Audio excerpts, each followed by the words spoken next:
કેમ છો વિદ્યાર્થી મિત્રો, મારી યુટ્યુબ ચેનલમાં આજના લેક્ચરમાં આપનું સ્વાગત છે। મારો આજનો લેક્ચર છે ધોરણ 12 કોમર્સના આંકડાશાસ્ત્રના ભાગ 1ના ચેપ્ટર નંબર 3 સુરેખ નિયત સંબંધનો, અને આજે તેનો છેલ્લો વિડીયો છે।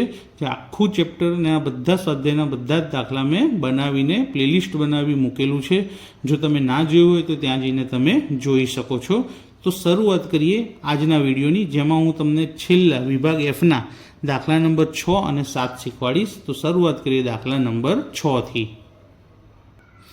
તો દાખલાની રકમમાં તમને કીધું છે માહિતી પરથી, એટલે કે આ જે માહિતી આપણને આપી છે n, sigma x, sigma y, sigma xy અને સિગ્મા x², તો આ બધી જ માહિતી પરથી yની x પરની નિયત સંબંધ રેખા મેળવવાની છે। એટલે કે કોષ્ટક બનાવવાની જરૂર નથી, બધી કિંમત રેડીમેડ આપી દીધેલી છે। હવે x બરાબર 30 પણ આપ્યા છે અને yની અંદાજિત કિંમત પણ શોધવાની છે। તો સ્ટેપ બાય સ્ટેપ સીધો દાખલો જ ગણવાનો છે, કોષ્ટક બનાવવાનું નથી। સૌથી પહેલું સ્ટેપ આપણું શું હોય, x બાર, કે x બાર બરાબર સિગ્મા x અપોન n। તો સિગ્મા x કેટલા છે, 250, nની કિંમત કેટલી છે, 10, શૂન્ય શૂન્ય ઉડી જશે તો જવાબ મળશે 25। એ જ રીતે y બાર શોધી લઈએ, sigma y upon n। Sigma y કેટલા છે, 300 ભાગ્યા 10, શૂન્ય શૂન્ય ઉડી જશે તો અહીંયા પણ આપણો જવાબ આવશે 30। હવે આપણે ત્રીજું સ્ટેપ કરીએ, નિયત સંબંધાંક b શોધવાનું।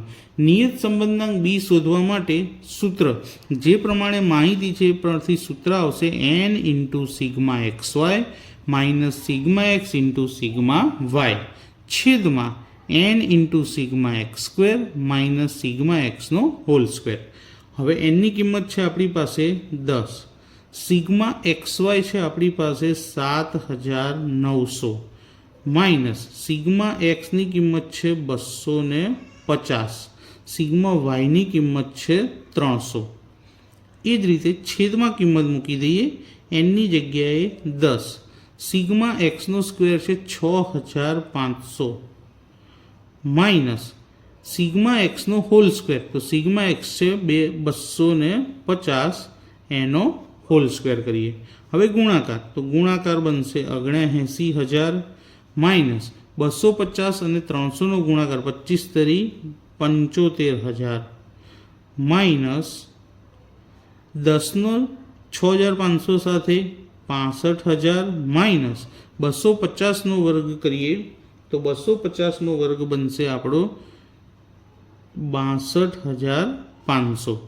હવે ફક્ત બાદબાકી કરવાની, અંશની બાદબાકી આવશે 4000 અને છેદની બાદબાકી આવશે 2500।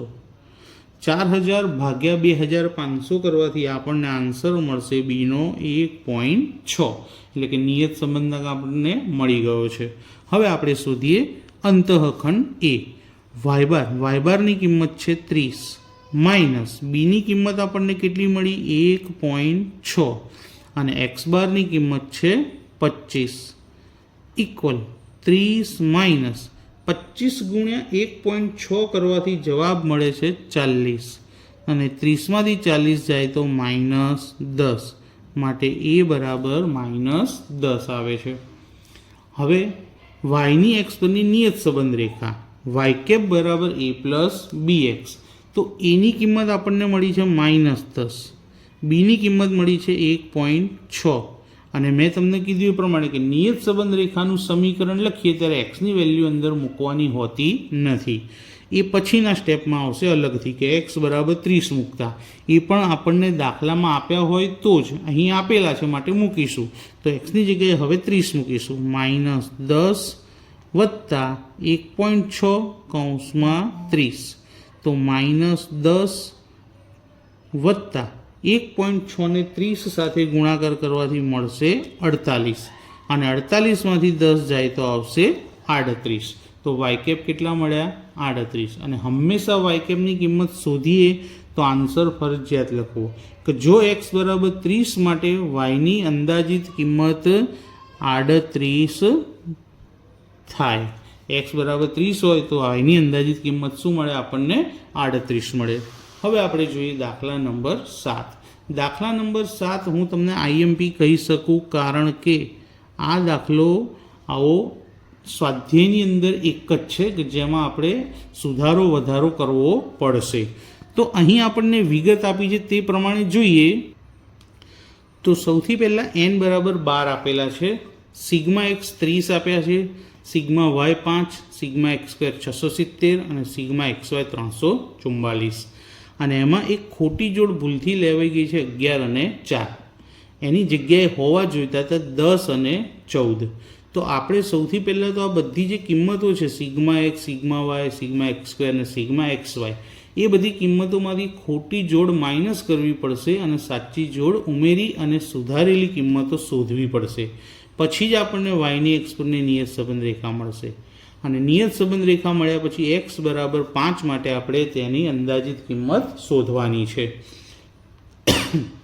તો સૌથી પહેલાં સુધારેલ સિગ્મા એક્સ શોધીએ. તો સુધારેલ સિગ્મા એક્સ જોઈતો હોય તો જૂનો સિગ્મા એક્સ આપણો કેટલો છે 30. એમાંથી ખોટી જોડનો એક્સ એટલે કે પહેલી કિંમત એ શું કરવી પડશે, બાદ કરવી પડશે.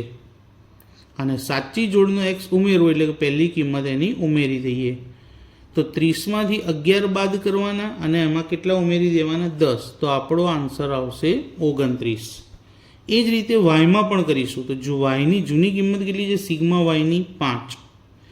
એમાંથી ખોટી જોડ જેમાં વાય કેટલો છે 4 એ બાદ કરી દઈએ અને સાચી જોડ જેમાં વાય કેટલો છે 14 એ શું કરી દઈશું, ઉમેરી દઈશું. તો 5માંથી 4 જાય અને એમાં 14 ઉમેરીએ તો આપણને જવાબ મળશે 15. એ જ રીતે એક્સ સ્ક્વેર. તો સિગ્મા એક્સ સ્ક્વેરની જૂની કિંમત કેટલી છે 670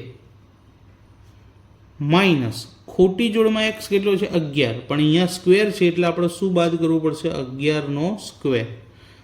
અને પ્લસ સાચી જોડમાં એક્સ કેટલા છે 10, તો પ્લસ કરીને 10નો સ્ક્વેર. 670 માઇનસ 11નો સ્ક્વેર 121 અને 10નો સ્ક્વેર 100. 670માં 100 ઉમેરો 770 અને એમાંથી 121 બાદ કરી નાખો 649. હવે એ જ રીતે આપણે સિગ્મા એક્સ વાય શોધીએ. તો સિગ્મા એક્સ વાયની જૂની કિંમત છે 344 માઇનસ એક્સ અને વાયનો ગુણાકાર, તો ખોટી જોડ છે એનો ગુણાકાર 11 ગુણ્યા 4 વત્તા સાચી જોડનો પણ ગુણાકાર 10 ગુણ્યા 14. તો 344 માઇનસ 11 ચોક 44 માઇનસ પ્લસ 140. 344માંથી 44 જાય તો ખાલી 300, એમાં 140 ઉમેરો તો 440. તો આપણને બધી જ નવી સુધારેલી કિંમત મળી ગઈ. આ જ સુધારેલી કિંમતો પરથી આપણે ફરીથી એક્સ બાર શોધીએ. Sigma X upon N. તો સિગ્મા એક્સ કેટલા મળે સુધારેલા 29 અને એનની કિંમત આપણને દાખલામાં 12 આપી છે. તો 29 ભાગ્યા 12. અને એ જ રીતે વાય બારમાં સિગ્મા વાય કેટલા મળે સુધારેલા 15 અને એનની કિંમત છે 12. હવે આ બંનેનો ભાગાકાર કરીએ એટલે એક્સ બાર વાય બાર મળી ગયા કહેવાય. તો એક્સ બારની કિંમત આપણને મળે છે 2.42, આનો ભાગાકાર. અને 15 ભાગ્યા 12 કરતાં જવાબ મળે છે 1.25. તો એક્સ બાર 2.42 અને વાય બાર 1.25. અને આ બધી સુધારેલી કિંમતો 29, 15, 649 અને 440, જેની મદદથી આપણે નિયત સંબંધાંક બી અને અંતઃખંડ એ શોધીએ. એનની કિંમત સૌથી પહેલાં 12. સિગ્મા એક્સ વાય જે છેલ્લી કિંમત આપણને મળી હતી 440. સિગ્મા એક્સ સુધારેલો કેટલો હતો 29 અને સિગ્મા વાય સુધારેલો કેટલો હતો 15. છેદમાં એનની જગ્યાએ 12. સિગ્મા એક્સ સ્ક્વેર કેટલો હતો 649 સુધારેલ કિંમત. સિગ્મા એક્સની કિંમત 29 અને એનો હોલ સ્ક્વેર એટલે કૌંસની બહાર વર્ગ. 12 ગુણ્યા 440 કરવાથી જવાબ મળશે 5280. 29 ગુણ્યા 15 કરવાથી જવાબ મળશે 435. છેદમાં 12 ગુણ્યા 649 કરવાથી જવાબ 7788 અને 29નો વર્ગ કરવાથી 841. હવે બાદબાકી કરી દઈએ. અંશની બાદબાકીનો જવાબ મળશે આપણને 4845. અને છેદની બાદબાકી કરવાથી 7788માંથી 841 બાદ કરવાથી 6947. અને આ બંનેનો ભાગાકાર કેટલો મળશે આપણને? તો બીની કિંમત મળશે 0.70. હવે આપણે એ શોધીએ. એ શોધવા માટે વાય બાર આપણને મળ્યા હતા 1.25, બી મળ્યા છે 0.70 અથવા 7 પણ લખી શકાય, અને એક્સ બારની કિંમત આપણને મળી હતી 2.42. 1.25 માઇનસ 0.70 અને 2.42નો ગુણાકાર કરવાથી જવાબ મળશે 1.694, અને આ બંનેની બાદબાકી કરવાથી માઇનસમાં આન્સર આવશે 0.44. તો નિયત સબંધાંક અને અંતઃખંડ બંને મળ્યા. હવે બંનેની કિંમત પરથી આપણને વાયની એક્સ પરની નિયત સંબંધ રેખા મળશે, અને એનું સમીકરણ છે વાય કેપ બરાબર a પ્લસ bx. એની કિંમત શું મળી? -0.44 પ્લસ બીની કિંમત 0.70, અને જ્યારે રેખા શોધતા હોઈએ ત્યારે એક્સની કિંમત મૂકવાની નહીં, એનું સ્ટેપ અલગ રાખવાનું. તો હવે એક્સ બરાબર કેટલા મૂકવાના કીધા છે? 5. તો આ જ સમીકરણમાં હવે એક્સની જગ્યાએ 5 મૂકશો. -0.44 પ્લસ 0.70 અને એક્સની જગ્યાએ 5. તો -0.44 વત્તા 70 × 350 એટલે 3.50 અથવા 3.5. હવે આ બંનેની બાદબાકી કરવી પડશે, કારણ કે એક પ્લસ છે ને એક માઇનસ છે. તો 3.5માંથી 0.44 જાય તો 3.06. તો હવે આપણે અહીંયા આન્સર લખી દઈએ કે જો એક્સ બરાબર 5 હોય તો વાયની અંદાજિત કિંમત આપણને શું મળી? 3.06 થાય. તો મિત્રો અહીંયા આપણે ચેપ્ટર નંબર 3 પૂરું કરીએ છીએ. દરેકને ચેપ્ટર નંબર 3 આવડી ગયું છે હું એવી આશા રાખું છું. જો તમને આજનો લેક્ચર પસંદ આવે તો કોમેન્ટ કરી મને જરૂરથી જણાવજો, તમારા મિત્રોને શેર કરજો, અને જો તમે ચેનલ પર નવા હો તો ચેનલને સબસ્ક્રાઈબ કરવાનું ભૂલતા નહીં, જેથી આવા નવા એજ્યુકેશનલ વિડીયો તમને મળતા રહેશે. Thank you.